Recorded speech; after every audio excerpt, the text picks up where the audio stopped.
सतगुरु कबीर बीजक साखी प्रकरण साखी 4। शब्द बिना सुरती आंधरी, कहो कहाँ को जाए। द्वार न पावे शब्द का, फिर भटका खाए। ये साखी भी शब्द को लेकर ही है। शब्द का विशेष महत्व है।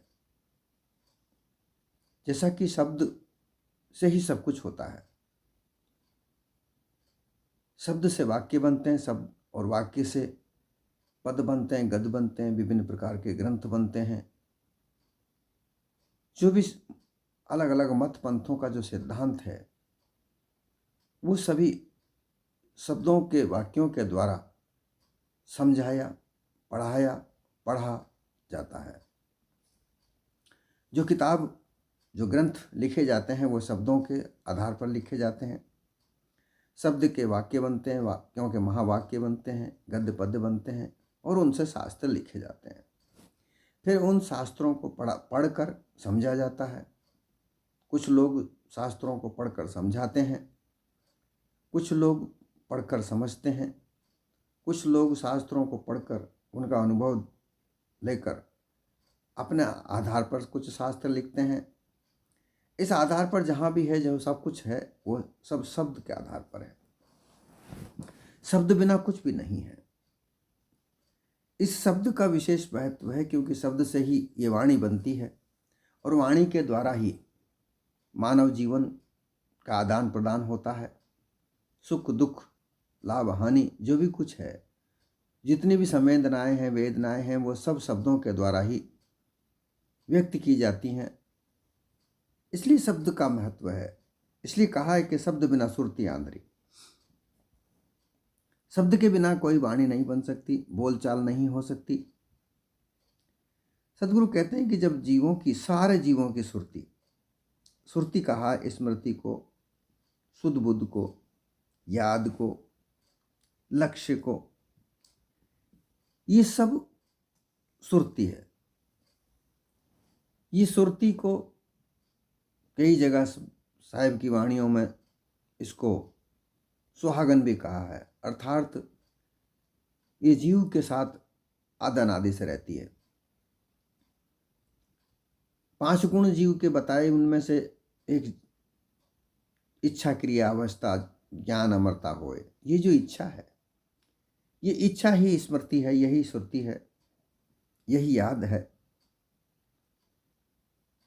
परंतु शब्द के कहने सुनने से ही सब कुछ स्मृत रहता है, याद रहता है।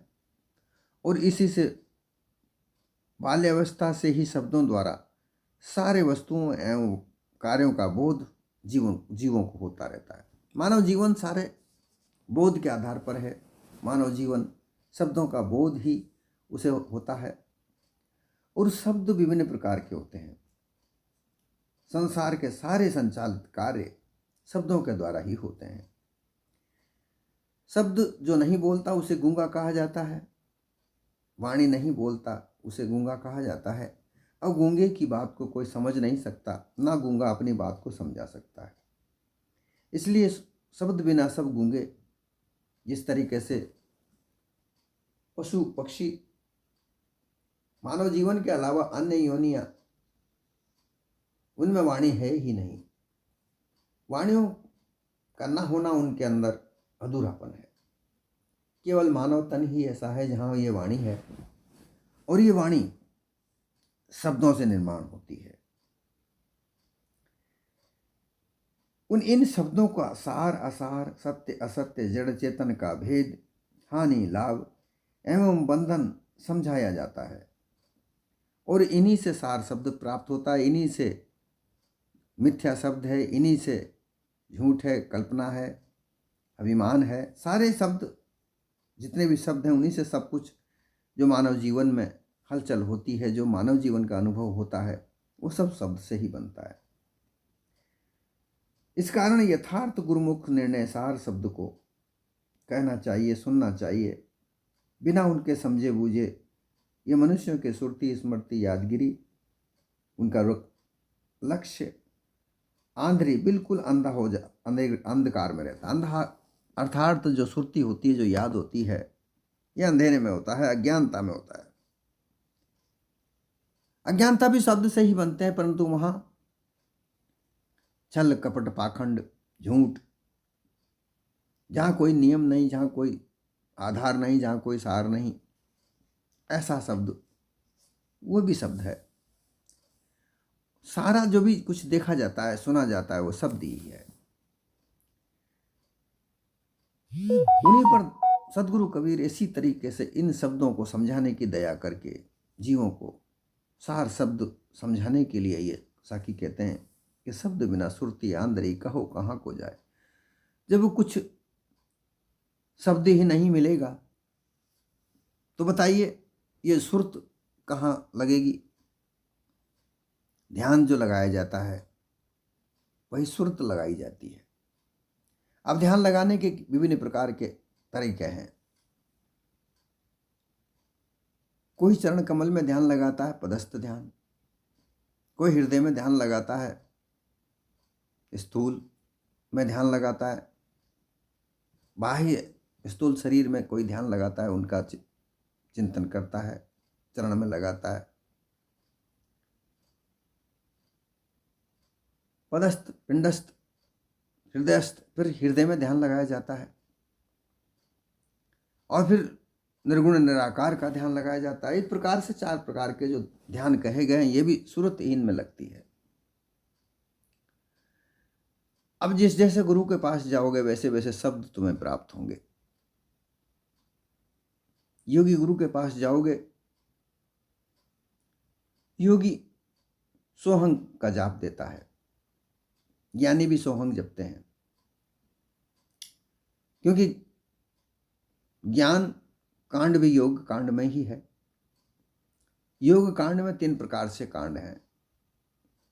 हठ योग ये कर्म कांड है, क्योंकि इसमें विभिन्न प्रकार के कर्म किए जाते हैं। कुंजर क्रिया, जिस प्रकार से हाथी बहुत सा पानी पीता है फिर उनको उलटता है, बाहर उल्टी करता है, इसी प्रकार से योगी अपने पेट को साफ करने के लिए बहुत सारा पानी पीकर वो बार बार उल्टी करता है। ये कुंजर क्रिया है। फिर नस्तर क्रिया है। लिंग में नस्तर डालकर सवा मैत का एक नस्तर बनाया जाता है, उसको लिंग में डालकर लिंग का द्वार साफ किया जाता है। फिर पानी में बैठकर लिंग के द्वारा पानी खींचा जाता है, फिर दूध खींचा जाता है, फिर पारा खींचा जाता है। इस तरीके से वो प्राणवायु को उल्टाने की क्रिया सिद्ध की जाती है। प्राणवायु वैसे ही नहीं उलट जाती। मूल कमल से जो वायु प्राणवायु को वापस उलटते हैं, तो इसको उलटने की क्रिया साफ की जाती है। फिर नाक में एक डोरा डालकर, जिसे वस्ती कहते हैं, नाक के छिद्रों को साफ किया जाता है। फिर धोती, पूरी धोती जो होती है उसको गुदा में डालकर गुदा साफ किया जाता है। फिर सवा हाथ का एक वस्त्र गले मुंह में निगला जाता है और फिर उसको वापस खींचा जाता है। इससे श्वास नली साफ की जाती है। इस तरह की क्रिया कर्म किए जाते हैं। तो ये कर्मकांड से आरंभ होता है। हठ योग, प्राणवायु को जबरदस्ती हठ के द्वारा उलटना, सारी इंद्रियों को एक जगह, इंद्रियों को बस में करना। फिर है ध्यान योग, जो पातंजलि का ध्यान योग है, जो ध्यान के द्वारा किया जाता है। सविकल्प निर्विकल्प समाधि होती है। फिर यही समाधि आगे बढ़ती है और ज्ञान के द्वारा, ज्ञान कांड के द्वारा, सांख्य योग के द्वारा आगे बढ़ती है। उस समाधि को लगाते हैं संप्रज्ञात समाधि, असंप्रज्ञात समाधि। ये सब में भी शब्दों की आवश्यकता होती है। योगी उसी प्रकार के शब्दों को देते हैं, उन्हीं शब्दों के द्वारा बनाए हुए महावाक्यों को सुनाते हैं, उन्हीं शब्दों के बनाए हुए ग्रंथों को पढ़ने के लिए देते हैं, उन्हीं शब्दों के बनाए हुए पदों को सुनाते हैं।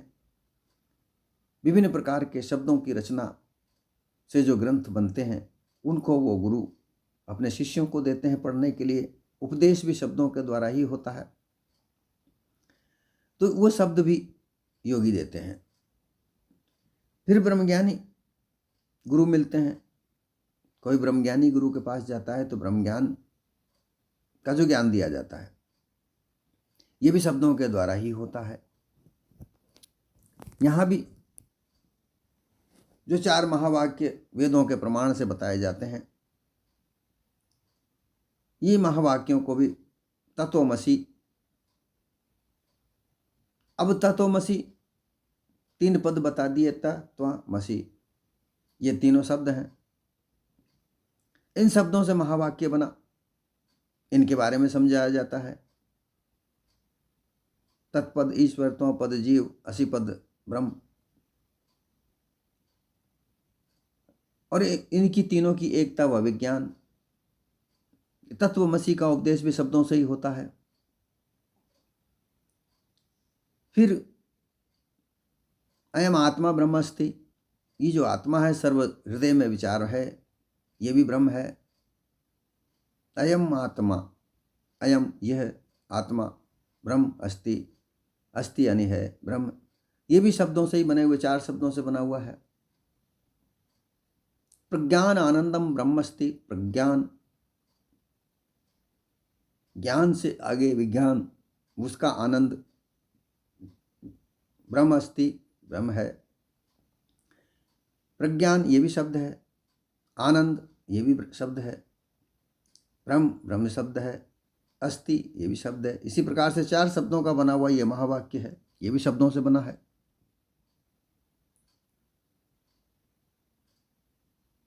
जगत ब्रह्म अस्ति, ये जगत ब्रह्म है।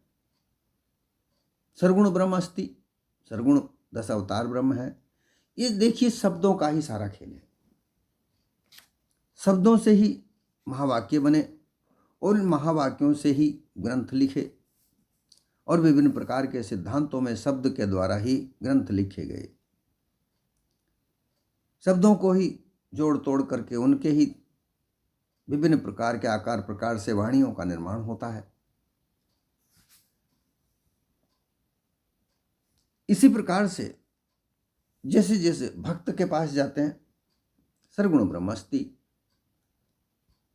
इसमें भी भक्त कर्मकांड सिखाते हैं, जिसमें तीर्थ, व्रत, दान और होम यज्ञ ये सब शब्द हैं।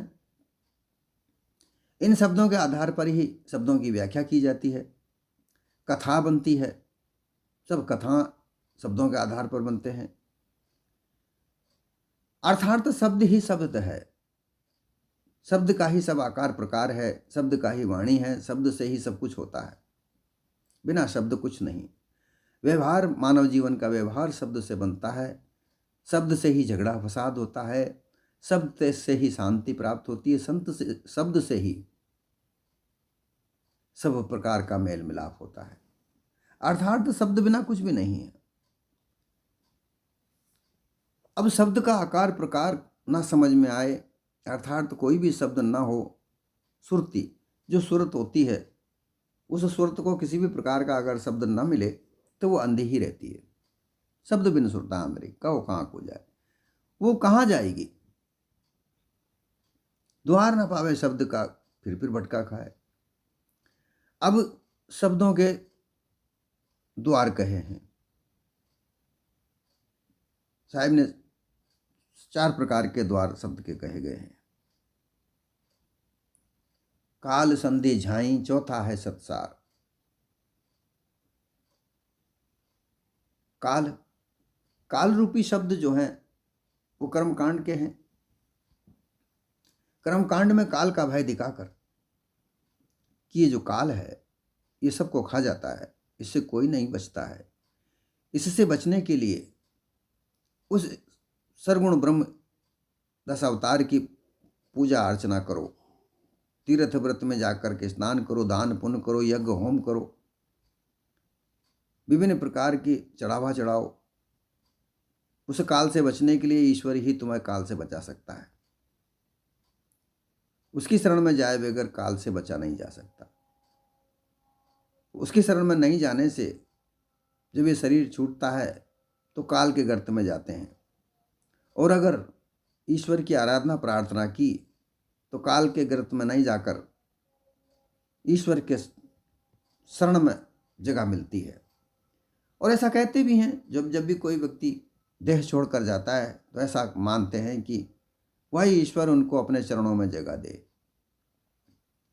ऐसा कहा जाता है, वही ईश्वर इनकी आत्मा को शांति प्रदान करे, ऐसा कहा जाता है। तो ये काल से बचने के लिए, परंतु काल क्या है? काल तो समय है। ये भी शब्दों से समझा जाता है। काल का निर्माण कौन करता है? ये चेतन स्वरूप जीव ही तो करता है। काल है, समय है, वर्तमान भूत भविष्य। जो वर्तमान में चल रहा है, जो अभी हम जी रहे हैं, ये वर्तमान काल है। गुजरा हुआ काल भूत काल कहलाता है, जो गुजर गया। आने वाला भविष्य, ये हमने निर्माण तो हम नहीं किया, और इसको बनाने संवारने वाले भी हम ही हैं। हम ही तो संवारते हैं, हम ही बिगाड़ते हैं। कैसे? कर्मों के आधार पर काल संवरता है, काल बिगड़ता है।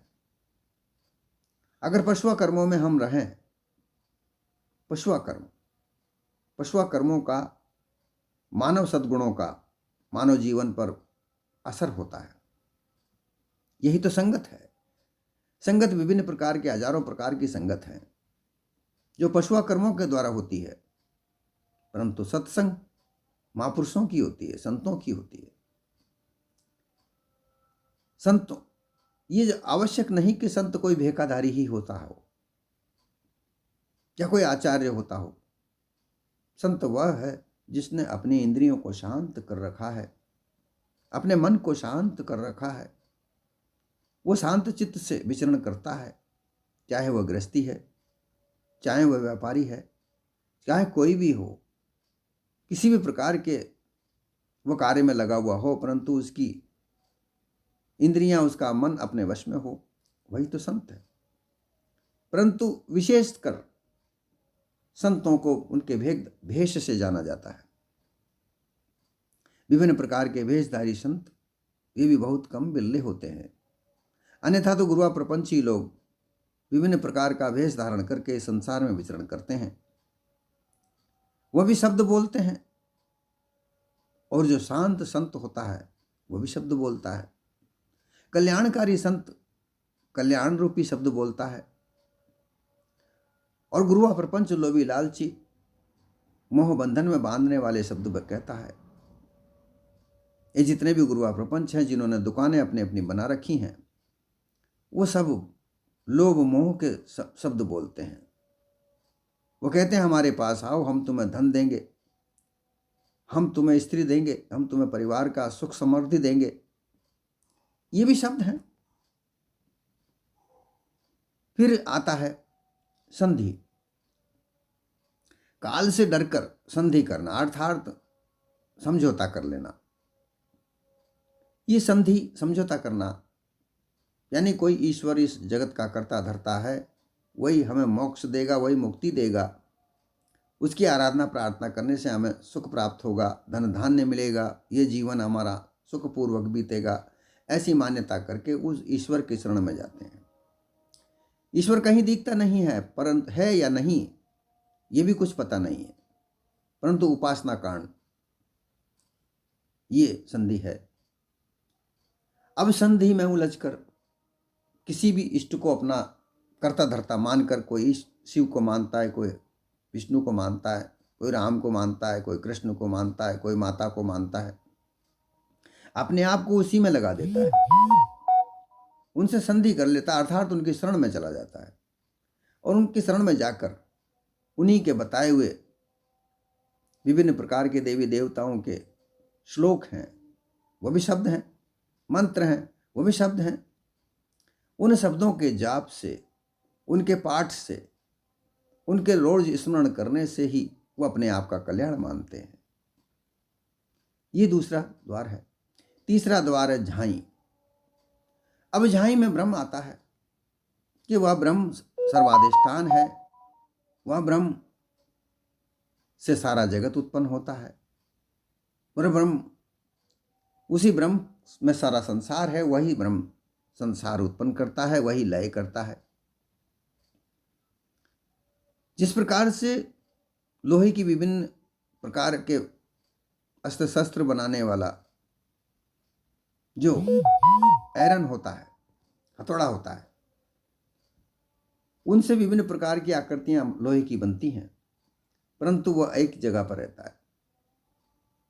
इसी तरीके से कहा जाता है कि वो ब्रह्म एक ही जगह रहता है,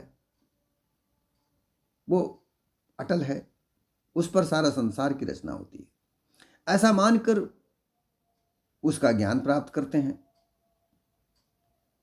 ब्रह्म के महावाक्यों को याद करते हैं, स्मरण करते हैं, और अंत में कुछ नहीं प्राप्त होता। अंत में यह कह दिया जाता है कि मन और वाणी बुद्धि से तो वो जाना ही नहीं जाता, और अंत में प्रलय में जाते हैं। इस तरीके से ये झाई है। और चौथा है सत्सार। सार शब्द है। सार शब्द बिना सत्य यथार्थ प्राप्त नहीं होता। तो ये चौथा जो द्वार है यह सत्सार है। और सार शब्द के अंदर निज स्वरूप की पहचान है। इनमें मानव सद्गुणों को धारण करने की प्रयोग है, तरीका है, साधुओं का संग है, सत्संग है, सत्य असत्य का निर्णय की कला है, अपने निज स्वरूप को प्राप्त करने की कला है।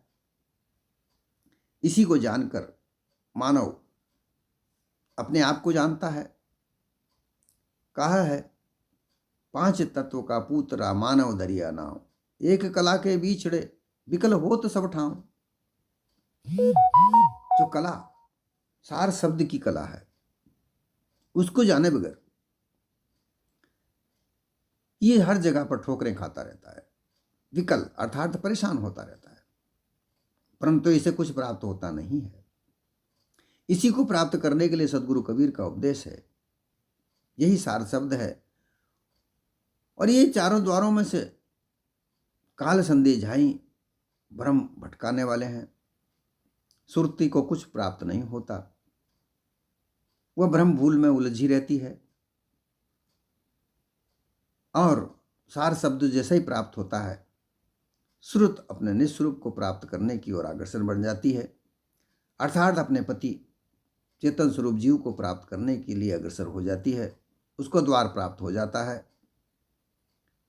और वह अपने आदि अनादि के पति अर्थात निज स्वरूप के साथ स्थित हो जाती है।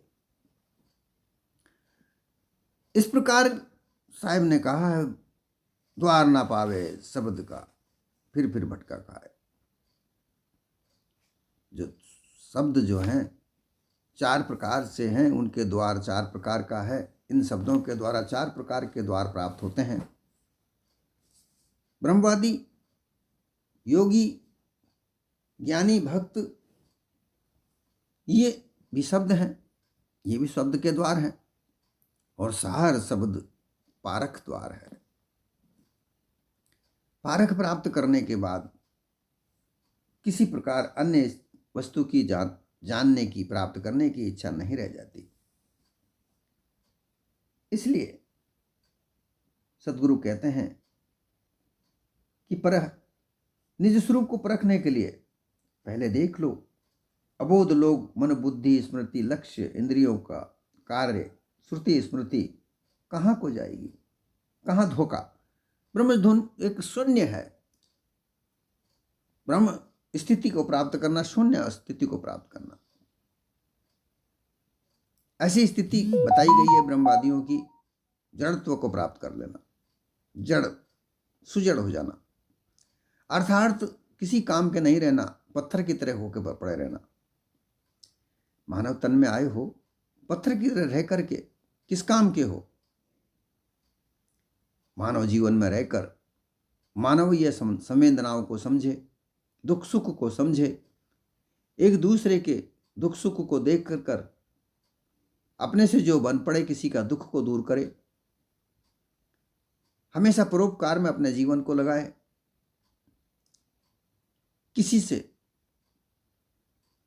किसी को कष्ट न दे, बिना कष्ट के अपना कार्य करे। मानव जीवन में रहकर यह कभी किसी महात्मा ने नहीं कहा कि तुम गृहस्थी को त्याग करके जंगल जंगल भटको और फिर जब परेशानी आवे, भूख प्यास सताए, तो वापस आकर संसार में भीख मांगो। ऐसा किसी ने नहीं कहा।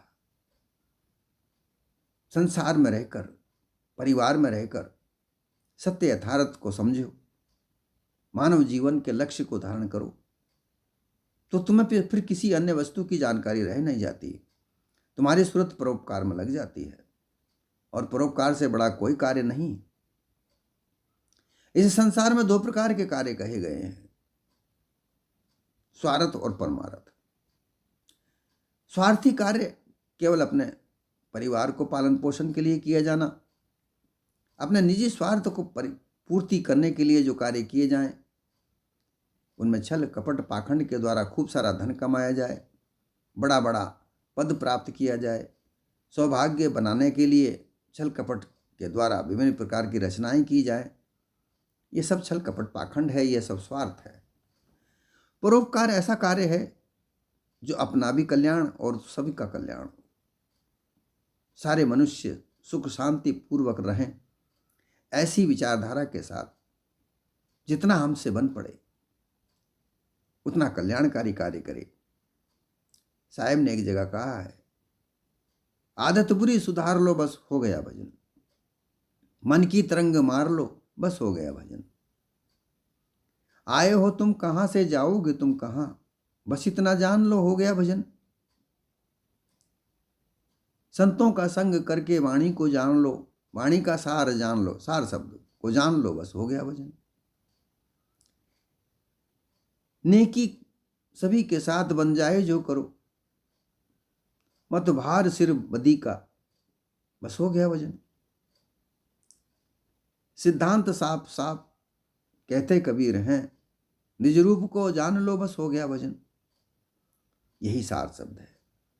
अपने आप को जानो कि तुम मानुष देह में आए हो, लक्ष्य 84 जीवाजूण से छूटकर बड़ी मुश्किल से तुम्हें यह मौका मिला है, यह सुअवसर मिला है, जो मानव देश समृद्ध है, सामर्थ है, हर प्रकार के कार्यों को करने के लिए सामर्थ है, और इसमें आकर भी तुम पशुआ कर्मों को करते हो, तो इससे बड़ी दुर्भाग्य और क्या हो सकता है। धन धान्य सुख सौभाग्य सब तुम्हारे पास है, और इसको प्राप्त करते हुए भी तुम अगर पशुआ कर्म करते हो तो उससे बड़ा दुर्भाग्य कुछ नहीं हो सकता। इसलिए मानव जैसे कार्य करो, जैसा मानव करता है। मानव जैसे कार्य करने के लिए मानव सद्गुणों को धारण करे, साँच विचार शील दया धैर्य, इन पांचों को धारण करके मानव जीवन अपना अगर जीवन बनाए तो किसी प्रकार अन्य देवी देवता या किसी अन्य मत पंथ में जाने की आवश्यकता नहीं है। वह स्वयं अपने आप का सुधार कर सकता है। बुद्धि विवेक विचार इनको बढ़ाना चाहिए। जब ये बढ़ जाएंगे तो अपने आप सूरत अपने निस्वरूप में स्थित हो जाएगी। और ये कहाँ बढ़ेगी? पार की संतों की सत्संग करने से ये सब कुछ होता है। अन्य गुरुआ प्रपंचियों के यहाँ जाने से तो भ्रम धोखा ही प्राप्त होता है, और भ्रम धोखा तो संसार में कदम कदम पर है। लोभी लालची लोग, कामी क्रोधी लोग कदम कदम पर, अहंकारी लोग कदम कदम पर आपको मिलेंगे, परंतु सत्य यथार्थ मार्ग बताने वाले, अपने निस्वरूप की जानकारी पहचान कराने वाले बहुत कम इस संसार में मिलते हैं। और जब ऐसा कोई मिल जाए, पारखी कोई संत की सत्संग मिल जाए, तो अपने निज स्वरूप की प्राप्ति का लक्ष्य बता देते हैं, और उस लक्ष्य को प्राप्त करके सुरता पर कहीं भटकती नहीं। इसलिए साहब ने कहा, द्वार न पाए शब्द का फिर भटका खाए। ऐसी स्थिति जहाँ ये सुरत नहीं भटके, तुम्हारा लक्ष्य लग जाए, वह लक्ष्य लग जाए तो तीर निशाने पर लगेगा। अपने निस्वरूप की प्राप्ति करके तुम अपने निज पद में स्थित हो जाओगे, पारक स्वरूप हो जाओगे, बोध स्वरूप हो जाओगे।